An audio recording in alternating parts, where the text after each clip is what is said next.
Bhinneka Tunggal Ika, or Unity in Diversity, Indonesia's national motto. It's mind-boggling to think that Indonesia's founding fathers had the audacity to unite 500 ethnic groups across this huge archipelago. But it is precisely its diversity that made Indonesia what it is, rich in every sense of the word, and unique in many aspects. This is Asia Now. It is 3 p.m. in Singapore and Hong Kong, 12:30 in New Delhi and 2 o'clock in Jakarta. I'm Jill Neubronner.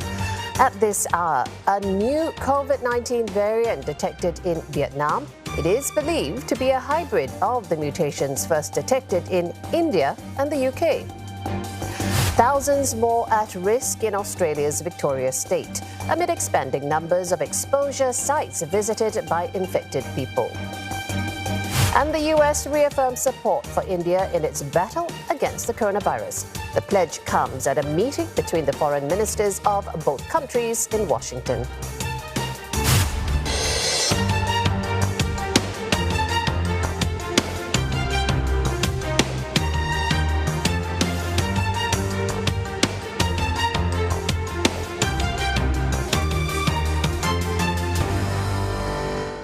Vietnam says it has detected a new COVID-19 variant. It says the new variant is a mix of the variants first discovered in India and the UK. Health Minister Nguyen Thanh Long says the mutation was identified after genetic sequencing was carried out on several COVID-19 patients. The new mutation is said to be based on a variant first reported in India. But it also contains mutations that originally belonged to another variant found in the UK.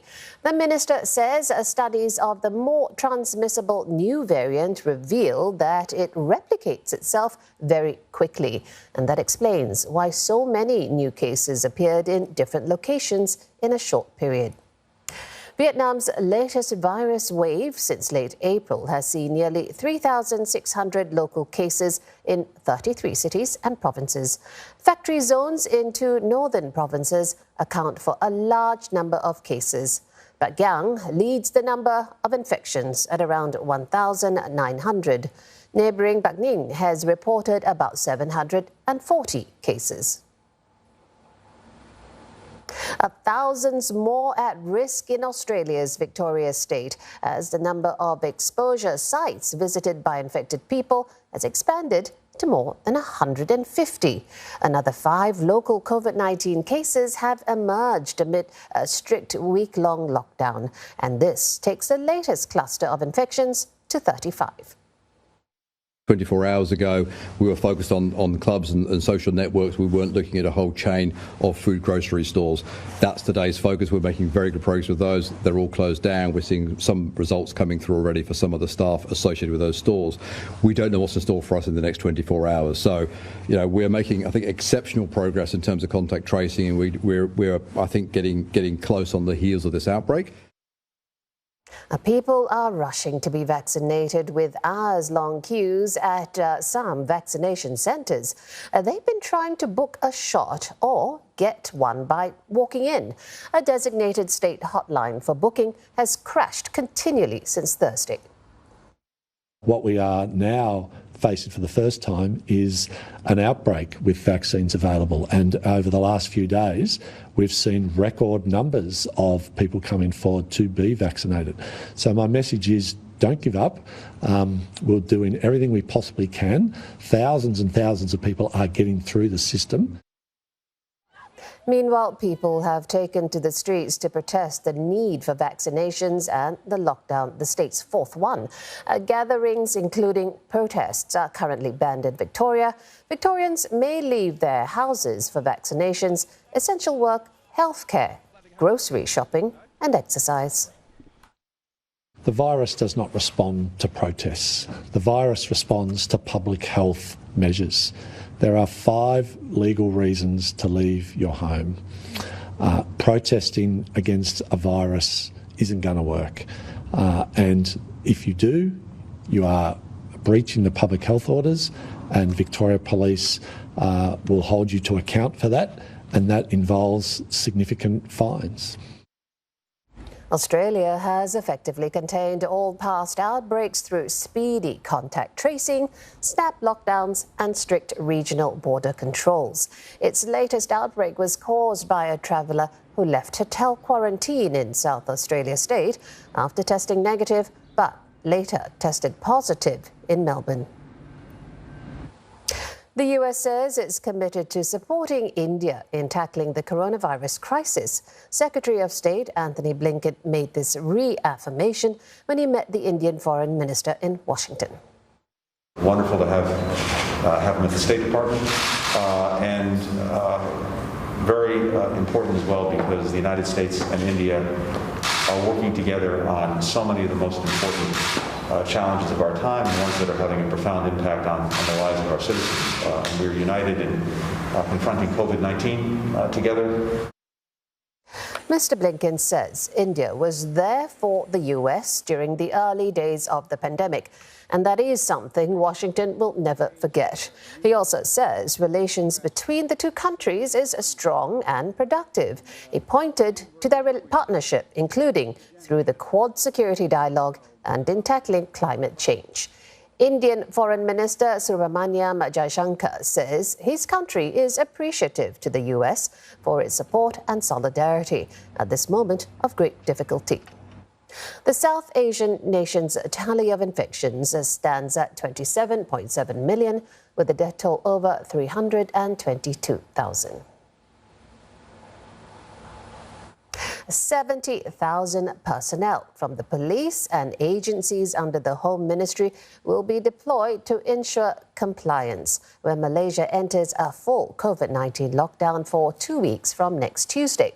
Roadblocks throughout the country will be increased from 600 to more than 800, according to local media.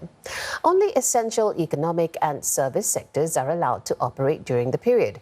Prime Minister Muhyiddin Yassin says the decision is due to the worsening outbreak and the risk of new variants. Malaysia recorded an all-time high of 8,290 infections in a single day yesterday. Up next, US President Joe Biden unveils a $6 trillion budget aimed at tackling inequality. Later, look at how Alaska is experiencing climate change.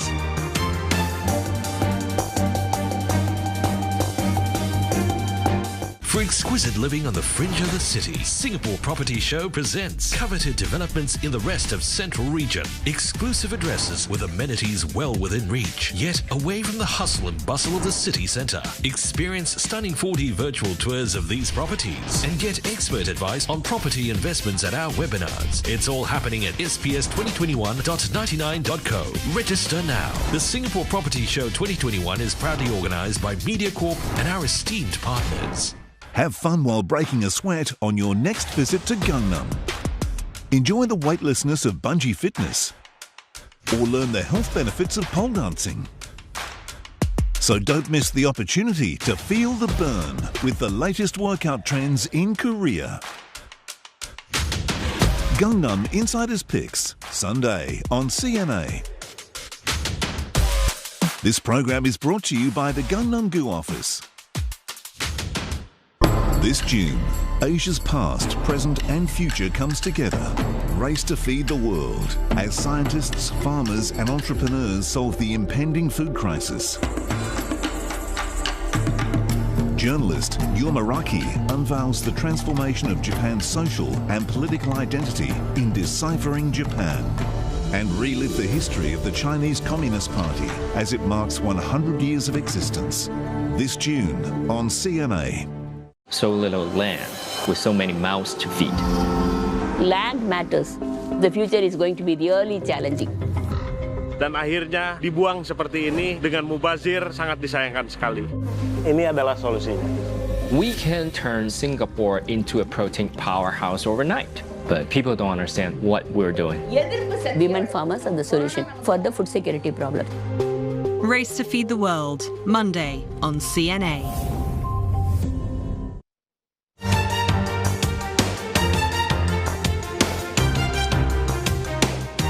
China has lashed out at the US